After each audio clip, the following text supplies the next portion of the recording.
Hey, what's up, UFC Undisputed fans? This is THQ Tank, your official UFC Undisputed, UFC Everything Global Community Manager, and I'm here once again for Developer Q&A number 3 with Wes Bunn. How you doing, man? Doing good. What's up, guys? Thanks for submitting your questions. I'm happy to answer as many as I can. Right on. Well, we've got about 100. So well, I'll try to, like I said, as many as I can. Okay. Hey, so I heard you had a little birthday earlier. I did, yeah. Earlier this week was my birthday, and yeah, so thanks for all the birthday wishes from everybody from THQ and the message boards, right? And the message boards. They shut out a few out there. So I took the day off, and it was well needed. And you're taking a little special trip to a certain event this weekend? Actually, I am. Yeah, it's been a while with our work schedule. It's been hard to get to some of the events, and I'm actually going to the event this weekend, so I'm pretty excited. Going to go down to Vegas and check out the fights. Should be awesome. A good one. Yeah. Well, let's talk about UFC 132 for a second. It's Uriah Faber versus Dominic Cruz in the main event. Who do you have for this match? It's going to be a good match, good fight. I'm looking forward to it. The first fight was pretty good and a little bit quicker than I would have liked, but I think this time around Dominic's going to come out on top. And Uriah is a very good fighter. He's very conditioned, very strong. Off his back, he's pretty good. But I think just this time around, Dominic's just going to control him on the mat, and I think he's going to win by decision. Well, I'm personally going with the California Kid because he's been using this fine game right here to train. Not saying he's been using it exclusively to train for UFC 132, but nonetheless, he's a believer. And speaking of right here, this is UFC Personal Trainer. Just came out. It's for the Xbox Connect PS3 Move, and it's going to hit the Wii on July 12th. It's a great game that's going to teach you MMA conditioning. It's going to teach you how to train like a UFC fighter with real exercise routines inspired by UFC trainers Javier Mendez, Greg Jackson, Mark Delagrati, routines that were developed in conjunction with our designers with the National Association of Sports Medicine. This is a authentic, legit workout product. It's going to get you real results. You guys should definitely check it out. It just came out once again. You can hit us up at ufcpersonaltrainer.com for more info. And now I think we should get to the main event, of course, which is the most important thing of all, your questions. So this week we actually pulled questions from our message boards, and you might see a new guy on there by the name of THQ Gorhor. He's my new co-partner in crime on the UFC community side, so please respect him. And every week that we do these, we're actually going to be pulling questions from a different source. So this week we focused on our message boards. Next week we're going to focus on Facebook, and the week after on Twitter, and we're just going to kind of keep the cycle going as we go through the summer months here and make sure we get Wes a ton of questions from many of you out there. So let's kick it off right now. We've got user BK201. I think I know this guy very well, and he asks, what changes have been made to prevent people constantly going for the clinch even once they have failed the first attempt? We've made some changes to the way that the clinch system works in general. Felt that once you were in the clinch, it was too overpowered. People had complained in the past that it was very hard to escape the clinch once somebody had dominant control. And that's something that we looked at. As far as initiating the clinch, it's still pretty much the same. You got to flick the right stick towards, hold the technique button to go for the single collar, or some guys can go to the Muay Thai. But once you're in it, it's going to change a lot in UFC 3 compared to last year. So we introduced this new system that we call internally a clinch hold points system. Essentially what happens is when you're in the clinch, as you inflict damage as the attacker, that's going to kind of loosen up your grip of your hold. So you're throwing elbows, you're throwing knees. Eventually, if you do enough damage, you're gonna release the clinch. You'll knock the guy out of the clinch. Either you'll knock him down or knock him back out of the clinch. You can't maintain the clinch forever. So we think that's going to allow people to get out a little bit easier. On the defensive side, we've added some additional options to get out of the clinch. So last year you had to transition your way out of the clinch. That was the only way out. With this new system, you can actually punch your way out of the clinch too as well. So that clinch hold point system also works on the defensive side. So if you're doing a lot of punches to the opponent, you can punch your way out. And also you can actually just navigate away from the opponent. It's actually kind of an interesting system. By navigating away, you're pulling away from the opponent, trying to wiggle your way out of the clinch, and you can also use that to your advantage. If you navigate into the guy as he's doing attacks on you, that'll close the distance. So if you have two guys that are separated and the attacker's throwing knees from the Muay Thai clinch, if you press towards the opponent, you'll close the distance, negating his ability to throw knees to the head. He'll only be able to hit you in the body. So it's kind of a push and pull, a little bit of a tug of war system. so far it feels pretty good, and the feedback that we've gotten on it's been pretty positive. Awesome, and of course that plays into how important the jab has become in Undisputed 3 this year as well. Jab and leg kicks. A lot of the quick strikes are very effective this year. They can't be counter grappled, can't get a major counter takedown off of them. They disrupt what we call our strong strikes. So the standing game and the clinch game, as well as the ground game, have undergone some changes. Awesome, as well as the game overall, of course. Next question. This is kind of a two-part question. Comes to us from Foster Child. He says, will you be able to knee or uppercut your opponent in the head when he's attempting a takedown like you could in Undisputed 2009? So actually, why don't we start with that question? So the knee to the head on a takedown attempt. We do have what we call a takedown intercept knee. So if you just hold, every fighter has the ability to do this. If you hold away from the opponent and press either either of the kick buttons, that will do a knee. If you time it right as the opponent's shooting in, you'll catch them flush and either knock them down or even knock them out. We've had some pretty interesting knockouts. I think I was giving a demo at E3, and I think you were there as well. Showing one of our professional fighter game guys who came down. I think was it Justin Wong? It was not Justin Wong. It was actually a guy named Alex Valle. Oh, that's right. It was a GSP versus Silva match, and I think extraordinary circumstances in this super fight of super fights, GSP got it to the head pretty bad. Yeah, I was basically demoing the game to him, trying to teach him the intricacies of the game, and I was like, okay, let me show you how to do a takedown, and I did a takedown, and he did the knee and knocked me out. Of course. So it doesn't happen all the time. It is pretty random. He caught me flush, and I had received a little bit of head damage before that. So. Well, it doesn't happen to you all the time. Yeah, definitely doesn't happen to me all the time. Foster Child's second part of his question, you're lucky you get two this week.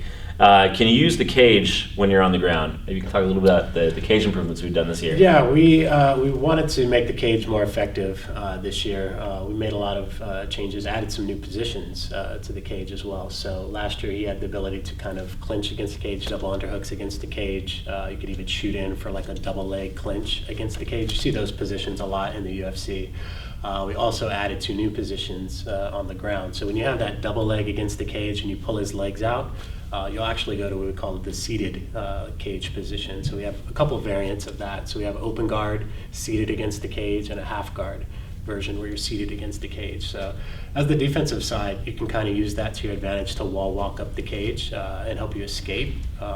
Also from the attacker side, there's some submission options from there. You can kind of guillotine off the cage, Kimura off the cage. And we've also added some cage submissions when you're not necessarily pinned against the cage, even if you're close to the cage. These contact-sensitive submissions where you can kick off the cage into an arm bar or into a triangle. It's really cool. Next user, Scandy, he says, hey Wes, great job so far in answering all your questions. Props to you. Will you be able to make fighters pass out from submissions this year? And also, is it true about the leg break? If you time a check kick perfectly, how often will this happen? Thank you, Joe from England. That guy sounds violent. He does. Choke people unconscious. Huh? Yeah, he's a choker. Yeah, well, when dealing with a licensor in the UFC, we have to stay true to the brand, true to the sport. There's some things that we have to adhere to. Choking people unconscious kind of goes back to the heydays of MMA when it was a little bit more brutal and less rules. So the UFC kind of frowns upon things like that. So you don't have the ability to actually choke someone unconscious. They'll always be semi-conscious and kind of waking up after you finish the submission. So. But our brutality in the Pride mode obviously still goes pretty deep. We're not talking too deep about it yet, but you won't be able to choke someone to sleep there, but you'll definitely be able to give them a kick to the head. Yeah, foot stomps, soccer kicks, all that good stuff. Yeah. What was the second part of his question then? His second part of his question was, blah, blah, blah, blah. If you time a check kick perfectly, how often will this happen? So how often will check kicks happen? So we wanted to have that in there because it does happen in MMA. So we wanted to put this little thing in there to kind of reward the people who do the counter grapple to check kicks. So to check your kicks this year, you're just going to tap down on the right stick. That will bring up the leg and actually check it. So that actually does damage to the attacker. So there is a very small percentage chance that a perfectly timed leg kick check can trigger the leg break, and it's very, very small percentage. I've only seen it a handful of times in all the times we've been testing. Well, it's good to see it in there at least. It's in there, but it's very, very rare. For sure. Kind of like the doctor stoppages, probably even less than that. Gotcha. So you need a frame of reference. Well, I think Joe needed a frame of reference, not me. But next question comes to us from Prolific. And Prolific says, I know many people enjoy online play as their main mode of play, especially when competing with friends. I personally love the online play, but tend to not have the time to get involved in ranked matches. So basically, will the AI finally be a challenge to those that have learned the game's ins and outs? I love creating my own events and playing against a challenging AI. Basically, will the difficulty of the AI be higher this year?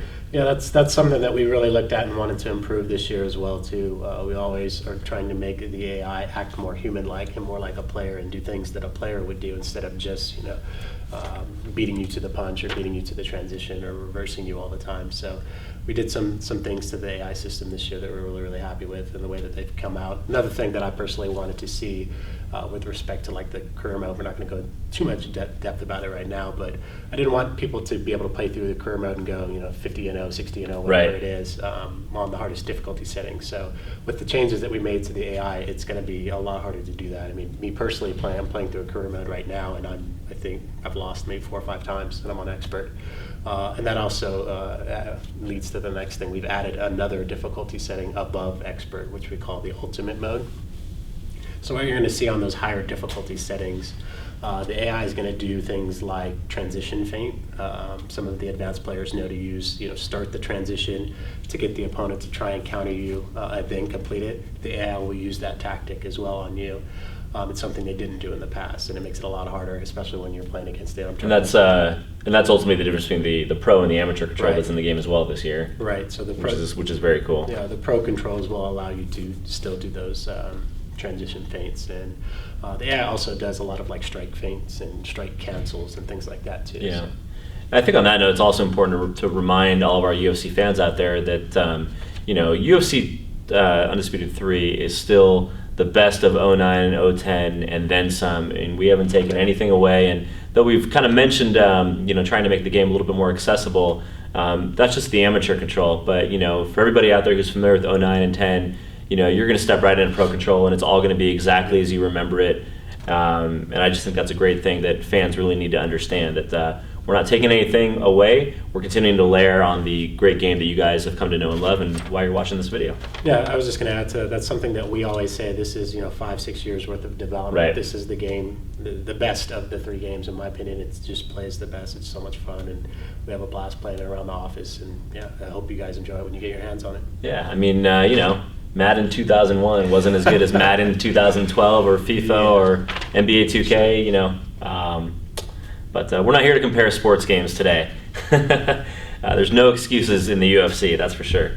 So Anthony John XXX asks us, in the previous games, the knockout occurred when a fighter accumulated 100% head damage or 95% head damage. So once the fight hit the 3rd round, it really only took 1 punch to KO your opponent. So, in UFC Undisputed 3, will a fighter have the chance to recover, to be less likely knocked out, even if they take huge amounts of damage in the 1st round? I'm just trying to see if there's any sort of recovery system to make the fight more competitive in the later rounds. Yeah, that's another thing that we looked at and seen on the forums as well too. In between rounds, we felt that last year and even in 2009, the amount of recovery that was done to each of the individual body parts that can receive damage was too little. So we went back and adjusted those values so that you recover a little bit more in between rounds. When we play around the office, we often go to a decision, just by the nature that we play and how much we guard and things like that. So I think you guys will be happy with the adjustments that we made, and you'll see fights go to the later rounds. Awesome. And that kind of dovetails nicely into our final question, which comes to us from Dawson Saint. And Dawson asks us, can fatigue matter this year? Last year, when you tired out in a fight, it seemed like you were still able to fight at full speed. I hated that. Yeah, you're definitely going to notice the difference this year when you're fatigued or you're gassed. It's a lot harder to perform transition. It actually, under the hood, affects your stats and attributes. They take kind of a little bit of a debuff for those of you that are familiar with like MMO terms. It kind of penalizes your stats just a little bit until you recover from the fatigued or gas state. So all your attributes are decreased slightly. In addition to moving slower and throwing punches slower, kicks slower, takedowns, things like that would become harder. So fatigue does matter. You do got to watch your stamina and energy as you're playing. Awesome. And the forums have been begging for some info on CAF, on Creative Fighter. Now, we're not going to go in depth on it today, but is there any little nugget, any little thing you can tease or just discuss in brief about the Creative Fighter system? Just a little. Can you give us like a little something, Wes? Just a little something to whet our appetite.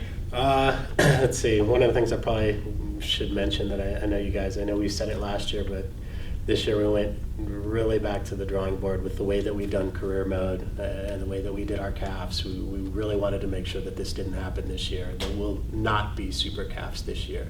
The ability to do that is just not possible. We've thoroughly tested it, and the way, like I said, when we start talking about career mode, you'll see the adjustments that we made will not allow for that. So that's one thing I can say is that, yeah, no super CAFs this year. And some other things that I probably can mention is I'm sure you've seen in some of the videos, you'll be able to pick your entrances and music and things like that. So talk about that. Very cool. Well, that's all we got for you today. Well, that's all we got for you today. Well, that's all we got for you today, UFC Undisputed community, for the 4th time. This has been Developer Q&A number 3. We'll be back again next week at Developer Q&A number 4. We'll be taking your questions from our official Facebook page, which is facebook.com/UFC Undisputed. You can also follow us on Twitter at twitter.com/UFC_Undisputed. And of course, you can hit us up at our website all the time, every day, on the forums, UFCUndisputed.com. I'm Aaron THQ Tank Kaufman. This is Senior Designer Wes Bunn. Thank you again for tuning in, and we'll see you next week.